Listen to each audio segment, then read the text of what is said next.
welcome to the last month of the year and its very first edition of our show. I'm Carl Azus. Thank you for watching. Headlining today's program, the World Health Organization, part of the United Nations, is telling governments to stay calm and take, quote, rational measures to guard against a new variant of COVID. Officials named it Omicron last week. It's the latest of several mutations the virus has had around the world. Omicron was first identified in South Africa and neighboring Botswana. It's now been seen in at least 15 other countries. Though early indications are that it may be less severe than other forms of COVID, Omicron has a lot of mutations or differences from other types. But there are also differences in how doctors could fight it. New coronavirus pills are being reviewed for their effectiveness. Antibody treatments have helped COVID patients. The Biden administration is telling more Americans to get vaccinated, saying that's the key to stopping the Omicron variant. But researchers say it's not known yet whether vaccines or the other treatments available will be effective at fighting Omicron. They predict it'll likely be 2 to 3 weeks before vaccine effectiveness is known. This is a 3D animation of the spike protein, and all those different colors on there represent these different mutations, and that's what scientists sort of look at, trying to figure out what are these mutations, have we seen them before? Some of them they have seen before. Some of the mutations have been associated with higher transmissibility. Some have been associated with being a little bit harder to detect by antibodies, so maybe some escape of immunity. But we don't know what it all means when you bring it all together. There's a lot that we still don't know about this new variant, and that's what they're going to be figuring out over the next couple of weeks. How transmissible is it? How sick does it really make people? Do current vaccines work against it? Again, that's obviously a big question. And how about the risk of reinfection? If you've been infected with one of the previous variants, how well does that immunity, that infection-acquired immunity, protect you against this? Another story making headlines. The CEO of the social media company Twitter has left his job. Jack Dorsey co-founded the company in 2006 and worked as its CEO until he was forced out of that role in 2008. He returned to the position in 2015 to help improve Twitter's business. And Dorsey announced this week that he decided to leave because he believes Twitter's ready to move on from its founders. Dorsey also leads another company, an online payments provider named Square. During his tenure at Twitter, Dorsey faced challenges and criticism over the content the company allowed and banned. Twitter's chief technology officer, Parag Agrawal, has taken over as CEO. Finally, in our tour of today's headlines, the 2021 Atlantic hurricane season has come to an end. It officially runs from June 1st through November 30th, though it's still possible for storms to form outside of that period. The final numbers for this season: 21 named storms, 7 hurricanes, 4 major hurricanes that reached Category 3 strength or higher. For perspective, 2020's record-breaking hurricane season saw 30 named storms, 14 hurricanes, and 7 major hurricanes. One curious characteristic about this year was that even though it was active at the start, things quieted down suddenly in September. Storms just weren't forming at the rate they did before.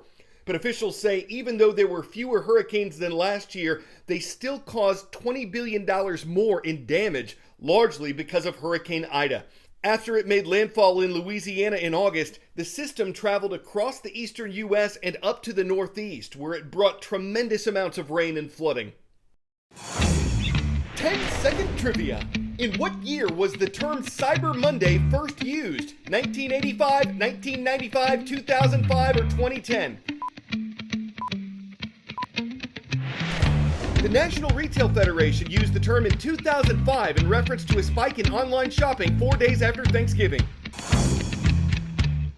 Hanukkah is going on right now. Christmas is less than 4 weeks away, and America's online retail sales this year at this time are not what they've been in the past. Consumers spent $8.9 billion online during Black Friday 2021. It was $9 billion last year.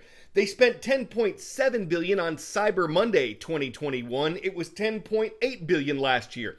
So about $100 million less on each day. This is according to marketing data company Adobe Analytics, and it's the first time it's recorded a decrease in online sales on those 2 days. But Adobe still expects online spending to break records this year because Americans have been spreading it out over a longer period of time. The holidays are here, and you need to buy a gift at the last minute.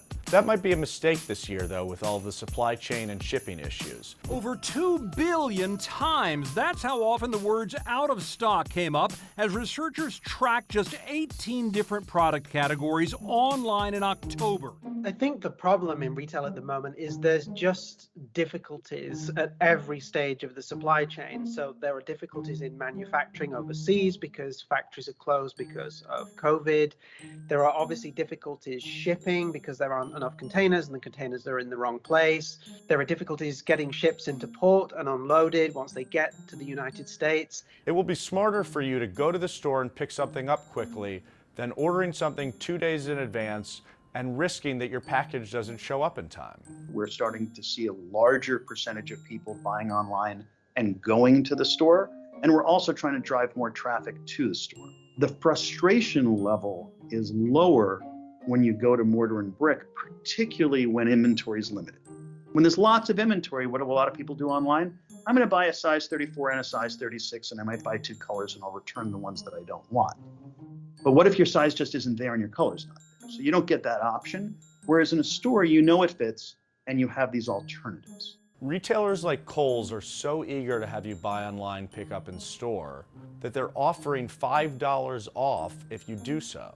So actually you can get some incremental sales from customers as well by getting them to come into stores. They might buy other things because they have a browse around and they end up putting other things in the basket or the cart. So all around, it's just a very positive thing financially for a retailer to do. If you buy something online, you're much likelier to return it than if you buy it in a store. Between pure store buying and online buying, there is a very big difference from return rates. Because when people go to the store, they will touch, they will feel the product, they will try it on, they generally buy the right size, and they know it's kind of the right product for them before they buy it. So the decision is almost final. If you want to buy something, buy it now, don't wait and risk it being out of stock later in the season. I think the main piece of advice is to shop early, whether it be in store or online. Get the products you want early, especially if you are shopping online, because as well as there being a lack of availability of products, there's also likely to be a shipping crunch as we get closer to the holidays. There may not be enough capacity to deliver. You should buy now. You should buy as soon as possible. I don't know that you're going to A, get the item that you want, or B, that you're going to see deeper discounts than you're seeing right now. We don't do a lot of discounts when we don't have enough inventory.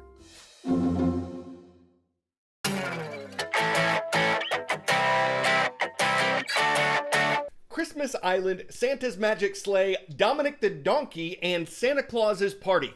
These are some of the lesser-known Christmas songs that didn't seem to catch on like White Christmas. Will the tradition of Woody the Talking Christmas Tree catch on at a mall in eastern Canada? It's a talking Christmas tree that's being talked about. I'm so glad to be back home. Talked about by everyone from little kids. I never talked to one before. After a 15-year hiatus, Woody the Talking Tree is back at the Micmac Mall in Nova Scotia, Canada, depicted as the nightmare before Christmas by one cartoonist. Kill it with fire, someone tweeted. Woody's very own Twitter account describes him as a chatty coniferous with a penchant for small talk in malls. There's something about kids talking to Woody reminiscent of Dorothy talking to the Wizard of Oz. Do not arouse the wrath of the great and powerful Oz. Woody got a makeover from this to this after an absence of 15 years, the mall manager says. Woody was in the North Pole. Actually, the mall changed management. Now Woody is inspiring kitty sketches, embroidery, tree ornaments, even fingernail art.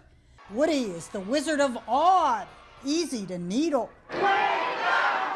Jeannie Mose, CNN, New York. Some will ask if it's for real if they can't and believe their eyes. Supporters might call it noble or grand and say it spruces up the mall. Critics might say it's a pine to look at and should be put back in the freezer. In short, Woody will be sure to balsam over while others will be cypress to run the other way. But hey, tree's the season. John A. Ferguson Senior High School, thank you for watching from Miami, Florida. Let's go Falcons. I'm Coral Azus, and that's CNN.